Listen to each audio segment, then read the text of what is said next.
Rasulullah. Hayya ala salam, hayya ala salam, hayya ala falah, hayya ala falah. Allahu Akbar, Allahu Akbar. La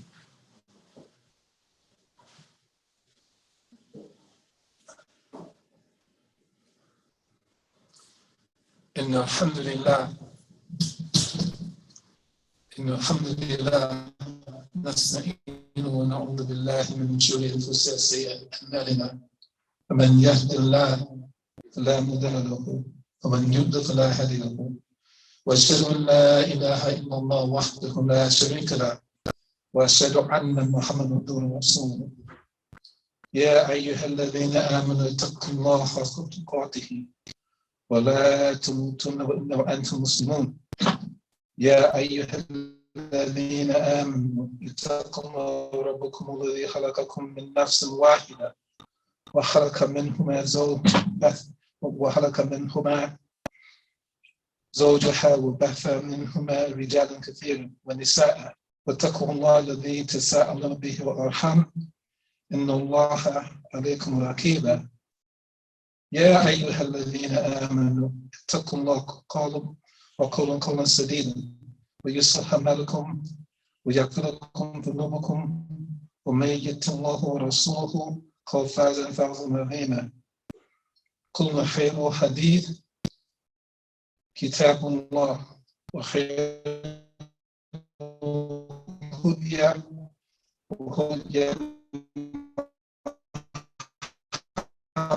صلى الله عليه وسلم ومحدثات البدع وكل بدعة ضلالة وكل always agree to with that which the Prophet ﷺ has taught us to exchange between those who believe in him for no other reason except to seek his pleasure. Assalamu alaikum wa rahmatullahi wa barakatuh.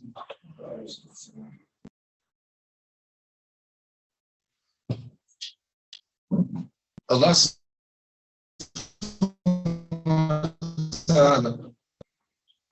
in Surah Al-Baqarah, in the first ayat, he gives us some indications about things that we should pay attention to.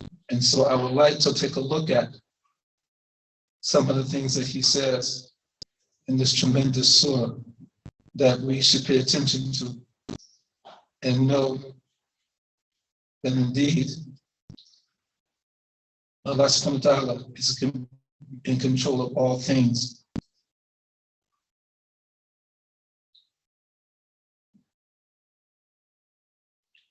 Just a second, please.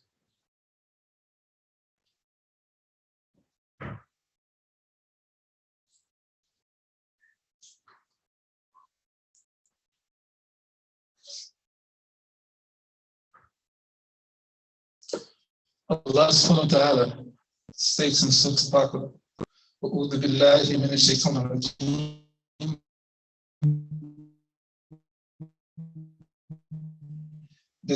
بسم الله الرحمن الرحيم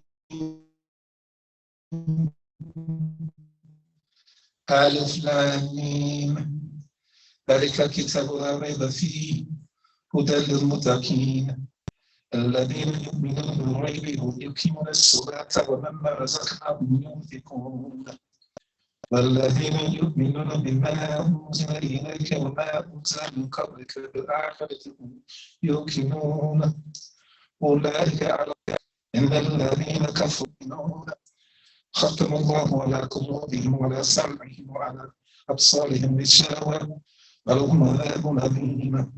And so in translation, Allah subhanahu wa ta'ala says, Alif Lam Mim, And as been taught by the Prophet ﷺ, there's no definitive meaning or translation to be given to the letters that precede any surah in the Quran. And when we say that Allah knows best, in this regard, He is best to know what these letters mean. There's no definitive hadith from the Prophet ﷺ where he took any of the surahs and the letters that came before them and said that they meant this, this, and this. Very rarely did he say anything other than Allah knows best is what they mean. So there's no definitive translation for that. But then Allah subhanahu wa ta'ala says, this is a book about which there is no doubt, a guidance for those conscious of Allah, who believe in the unseen, establish prayer, and spread out what we have provided for them, spend out of what we have provided for them, and who believe in that what has been revealed to you, O Muhammad, and what was revealed before you, and of the hereafter they are certain in believing in.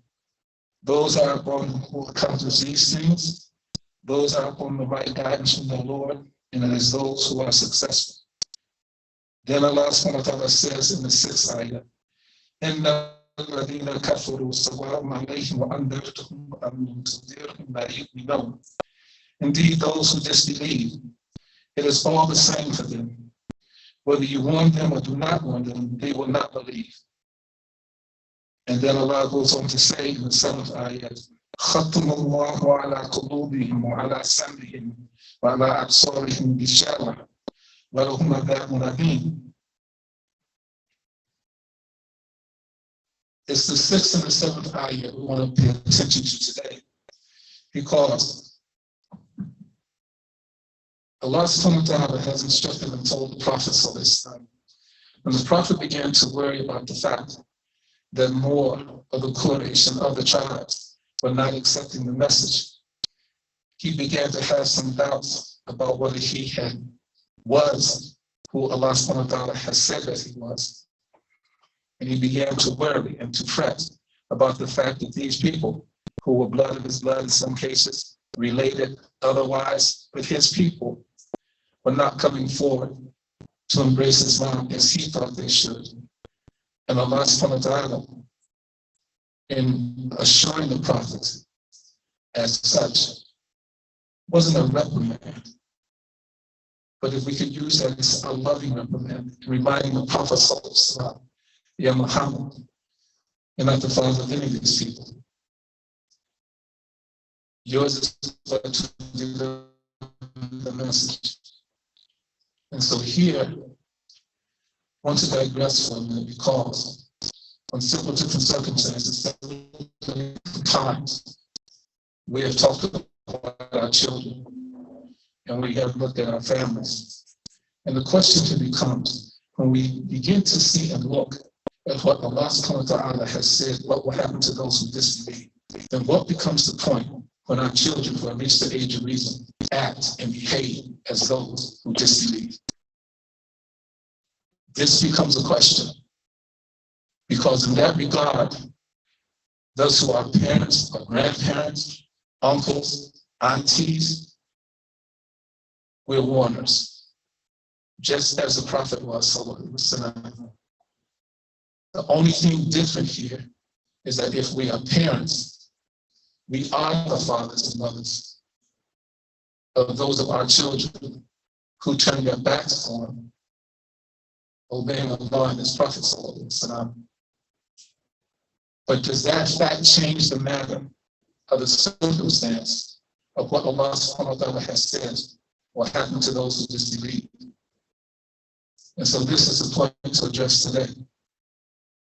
Because as it regards our children, as it regards our grandchildren, when they reach that age of reason, the age we would say acting as an adult, doesn't mean that they understand what it means to be an adult, and the gravity and the heaviness that comes with that in terms of their relationship with their Lord. But for us that are in that position of being fathers, mothers, grandfathers, grandmothers, aunts, uncles, the one thing we have to be sure of that on the day in which Allah speaks about the Surah Yom Qiyamah, the day of Sand, Yom Hisab, the day of account, that when we are asked, just as the Prophet of Islam and his Hajj, his farewell Hajj, 3 times he asked the people, did I not deliver the message? And they testified and said, yes, you did. And so for us who have those positions of father, mother, grandfather, grandmother, aunt, uncle, when we stand before Allah subhanahu wa ta'ala and that question is asked of us, we have to be able to render the answer that yes, we did. We delivered the message. We taught them. We raised Ya Allah to fear, to obey, to not join partners in worship, not to back, not to slander, not to commit zina. We raised them as you and your Prophet of Islam has taught us. We have to be able to do that. Because the question for those of us that have children that have turned their backs on striving to attempt to follow the Salat al-Mustaqim, they are going to be asked, did not your parents instruct, teach, guide you in doing what you needed to do to please your Lord and hopefully obtain His mercy? This will be a frightening time. Anything we read about Yom Qiyamah, Yom Hisab, the day of account, the day of reckoning, is frightening. And nothing can be more frightening if we truly understand who Allah is to stand before Him to be judged alone. Not being able to blame anything or anyone else except ourselves.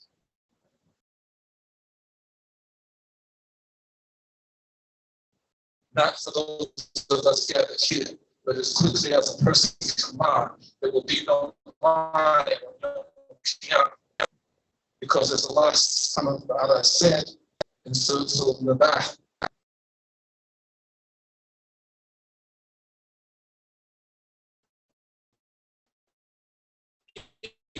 given the permission to speak, will only speak the truth. And it's frightening to think, with the realization being that those of our children who have turned their backs on Disney, on worshiping Allah, giving up the dunya and all that it holds. It's frightening to think what their condition will be if they can't answer the question. Because they will have to speak the truth. And for those in that position who have given the example as best they could, as lovingly as they could,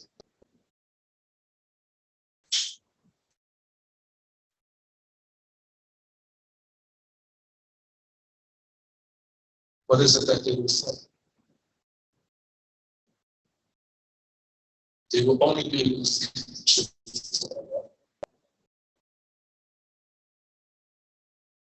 They won't be able to say, my mother or my father didn't show me what it means to worship, to seek your pleasure, to realize that everything that I have, everything that I was given,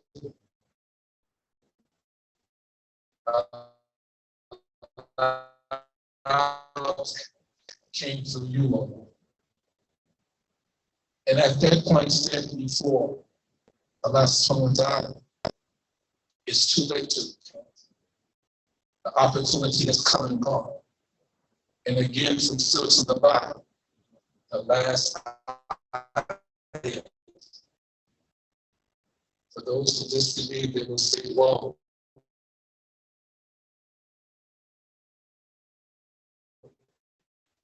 I wish that I was."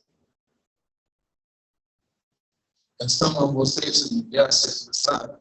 We talk Ajrika. Ashhadu anna Muhammadan Rasul. Alhamdulillah Rabbil Alameen that you did." And you set the example for what they should do in striving to please Allah as best you could. But at the point that they reach the age of beginning to discern right from wrong, understanding what Allah has enjoined, their actions become their own. And there's no in between. They either pursue obeying Allah and following the Sunnah of the Prophet ﷺ, or they don't. If they do, then through the grace and mercy of Allah, that day, of which there is no doubt, hopefully they'll cross the sirat of the state of light. But if they have not, everything that Allah has said in this book about what will befall those who disbelieve, not because Islam says so, but because Allah subhanahu wa ta'ala and His messages to Allah and His Son said so, will befall them. And so we want to take a look at some of the things that have been said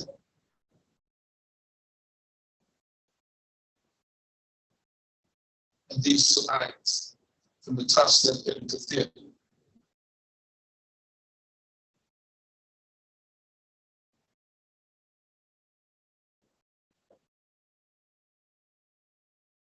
In one hadith, take that back from Surah Yunus, the 10th ayah, it says, "Truly those against whom the word in the wrath of Allah, the Lord, has been justified, will not believe, even if every sign should come to them until they see the pain, until they see the pain of torment." So what is it Allah subhanahu wa ta'ala is telling us? But those who just believe,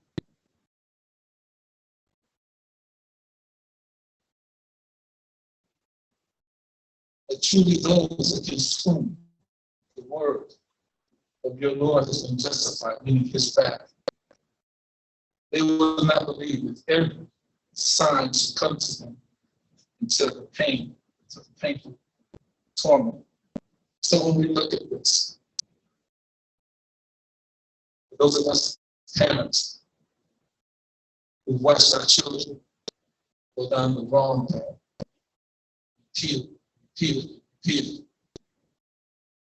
even to the point where it caused turmoil and discord within the family.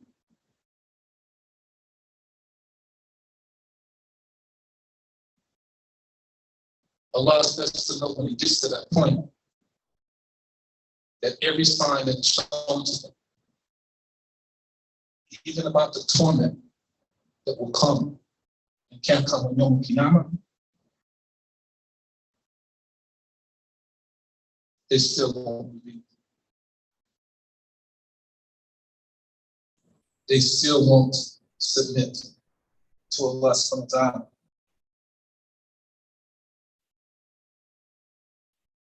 Another ayah, Allah subhanahu wa ta'ala says, now referring to the people of the book, they're referred to as rebellious. And He says, and even if you were to bring to the people of the book all of the ayah, they would not follow your qibla, meaning Ya Muhammad. They would not become Muslim and pray in the direction that has been commanded to pray. And here once again, unfortunately, how many of us have experienced? How many of times have we seen others experience when all the signs that have been brought forward for those who are blood of our blood, our children,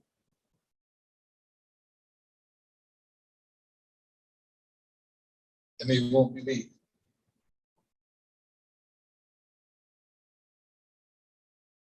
Allah goes on to say that He is Wakil over everything. Us, our children, our lives, everything.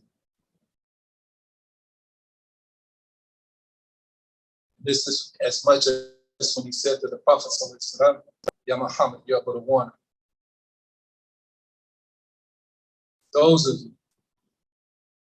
my fellow parents, brothers and sisters, as it regards our children, in some instances as it regards each other, we are but warners. But we have to make sure that we deliver the message. We often talk about the aspect, not fiqh deen, no compulsion in religion. In the truest sense, in one regard, we cannot make our children believe. Meaning that in their actions,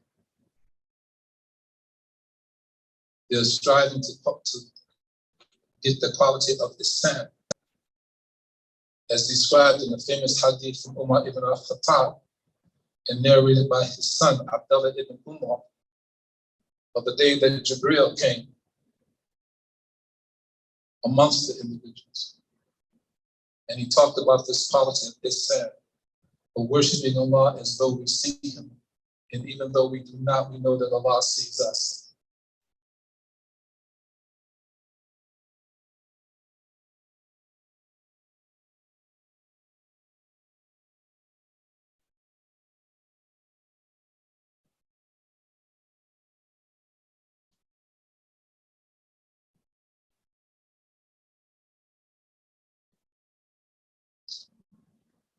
In Surah Al-Baqarah, in the 7th ayat, Allah has said that He has set a seal on their hearts,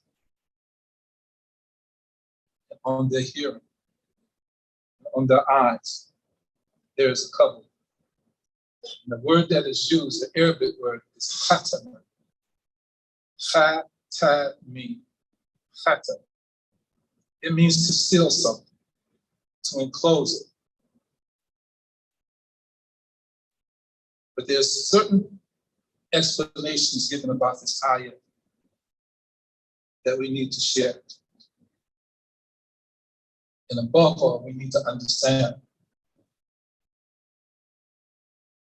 it is no different for any of us who make the faulty mistake of turning away from Allah. أقول قولي هذا أستغفر الله وأتوب إليه.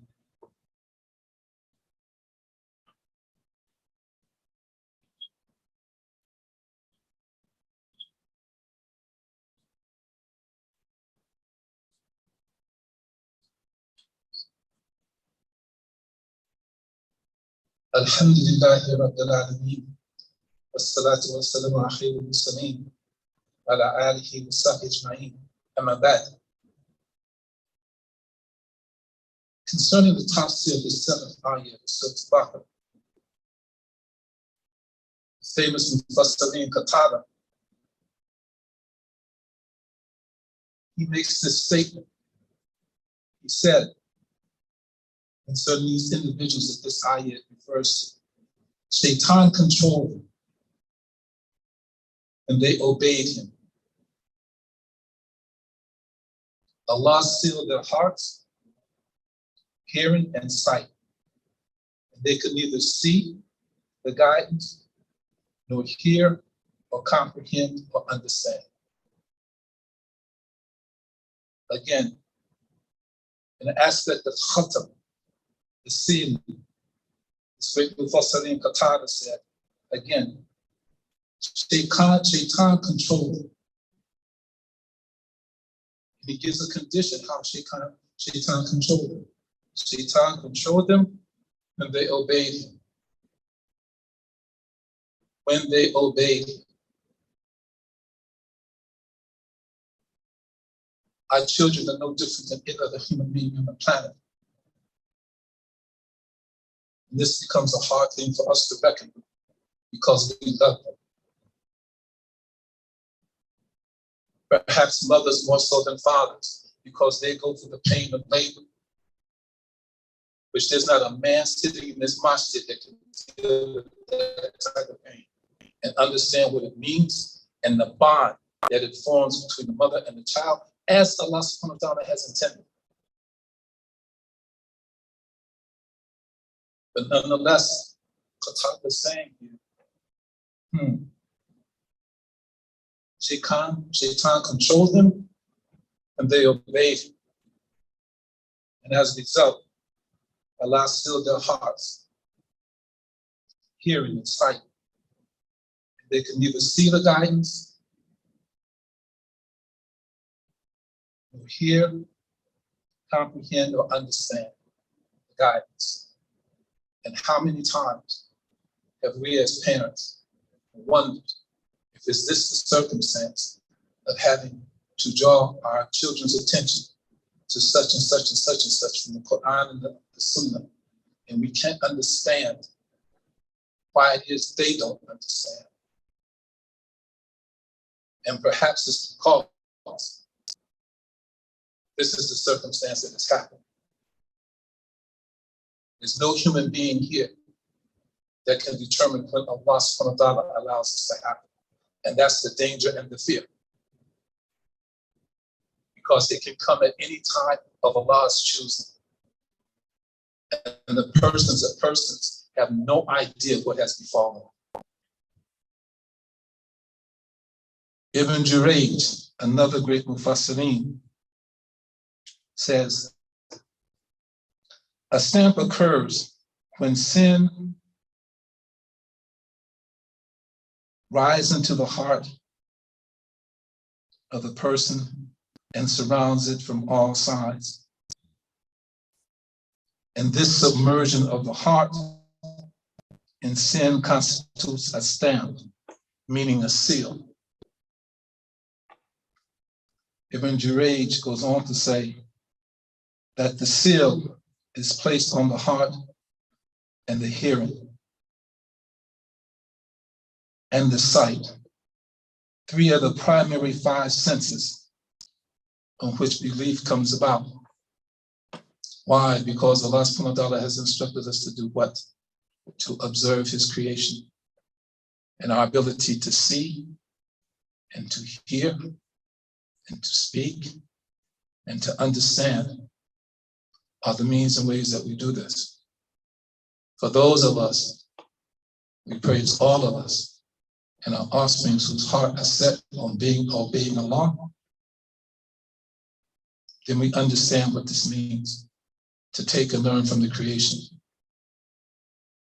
As we keep in mind that Allah subhanahu wa ta'ala said in the Quran, وَالْعَصْرِ إِنَّ الْإِنسَانَ لَفِي خُسْرٍ إِلَّا الَّذِينَ آمَنُوا وَعَمِلُوا الصَّالِحَاتِ وَتَوَاصَوْا بِالْحَقِّ وَتَوَاصَوْا بِالصَّبْرِ.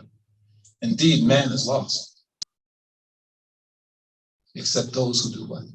Have patience, persevere, perform righteous deeds. And this is not what we want from our children. But when it doesn't happen, perhaps we have to understand the hadith from the Prophet ﷺ that said, if you can change a thing with your hands, change it. And if you can't,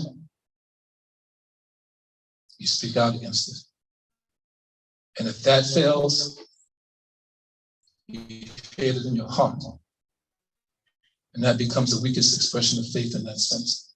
If that becomes the point as to where it has to be done.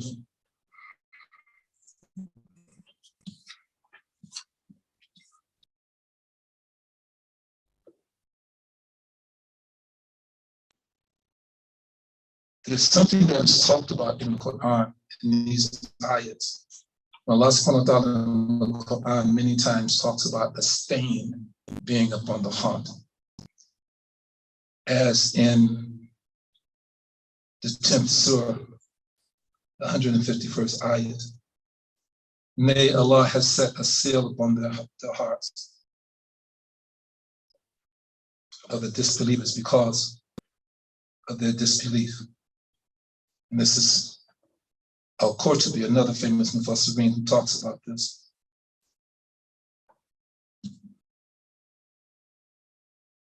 That the staining of the heart, and it becomes clear as I read this next hadith, and why it's called in Arabic, it's called, this stain is called a ram. But it's a culmination of all the dark spots that gather on the heart when a person does wrong, consciously disobeys Allah. Now, the one thing to remember here, the hope is, before in the khutbah, is this aspect of Tawbah. Keep that in mind as I read this next hadith.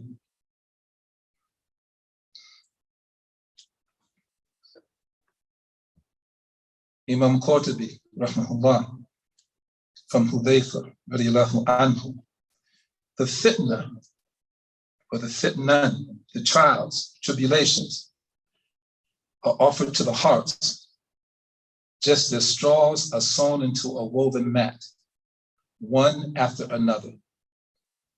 Any heart that accepts the fitna then has a black dot that will be engraved on it. A black dot that will be engraved on it. And if they do not fall prey to the fitna, there's a white dot that is engraved upon the heart.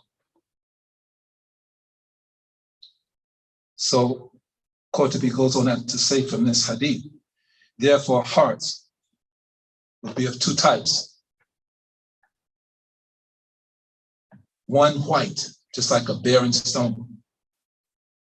And it says, no fitna shall ever harm it as long as the heavens and the earth shall exist. This is what the Prophet said.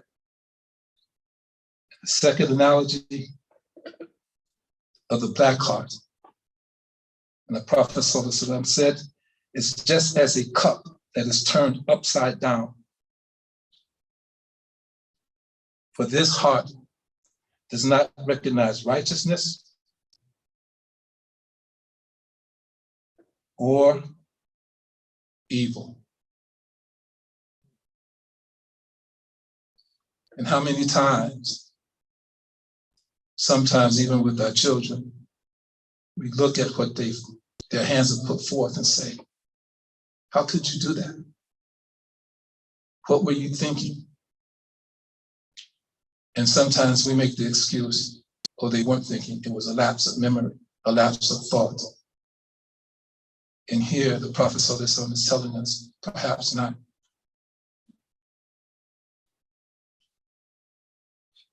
Ibn Jarir, from Abu Hurairah, the Prophet ﷺ said,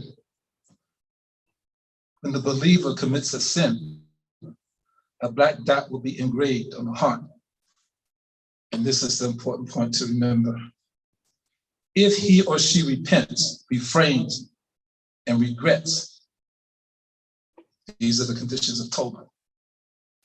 If he repents, he or she regrets what has transpired, his heart is polished and the black dot is removed. If he or she commits more errors, does not seek Tawbah, the dots will increase until they cover the heart. And this is the ram. This is the stain that is on the heart. And again in Surah 83, ayat 14, Allah says, nay, but on these hearts is a stain, is a ram, from which they used to earn. And then concerning when Allah subhanahu wa ta'ala and talks about the sight, the ghishawa, as he speaks about, as these Mufassirin have explained, is a special type of blindness that covers the eyes. And so in essence, they can't see. They can't see and understand the righteousness and following the right path.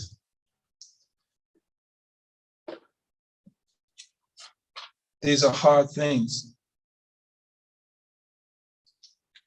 to deal with when we're looking at our children or those we care and love about. However, not because I've said so, because Allah and His Messenger said so.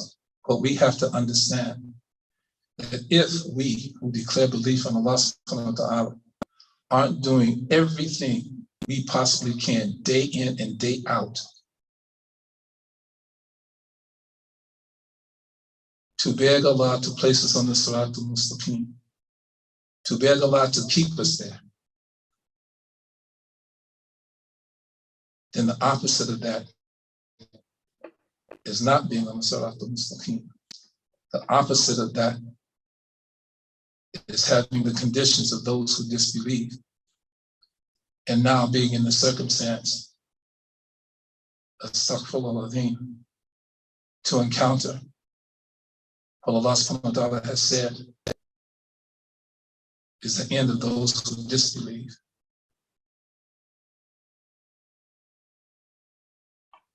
So to you, to myself first and to you,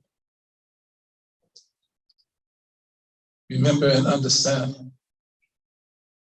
family is the bedrock of the society, whether Muslim or not, but definitely for us as Muslims. And even so, la fiqh ad-din, if a child has decided to go away from Islam,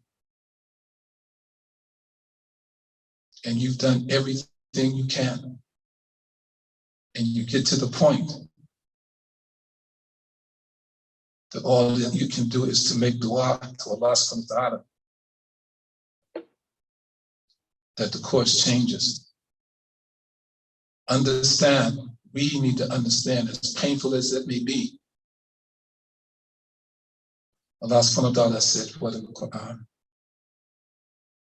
That every atom's weight of evil will earn its due, and every atom will earn its due. If they are going,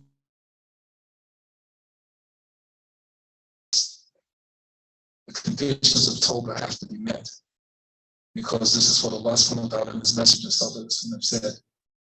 If they don't, then on Yawm al-Qiyamah, there will be a reckoning. Undoubtedly.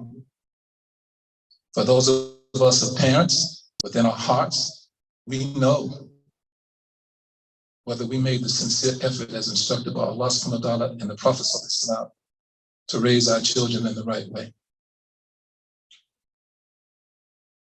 Because we will be asked about it, no doubt, as they will be asked. So we pray to Allah subhanahu wa ta'ala that for those of us who have children who have gone away from this deen, that in time Allah subhanahu wa ta'ala, His mercy, will allow them to see the error of their ways and to come back. But if not, that we as parents, grandparents, aunties, uncles, we understand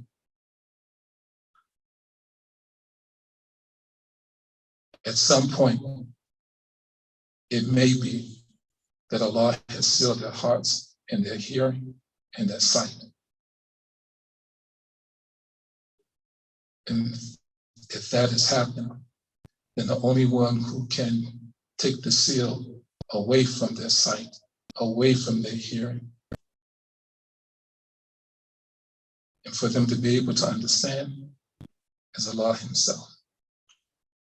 ربنا لا تأخذنا سنا أطعنا ربنا ولا تحمل علينا إزرا كما حملت من قبلنا ربنا ولا تحملنا ما لا طاقة لنا به واعف عنا واغفر لنا وارحمنا أنت مولانا فانصرنا قوم الكافرين أقيم الصلاة. الله أكبر الله أكبر. أشهد أن لا إله إلا الله.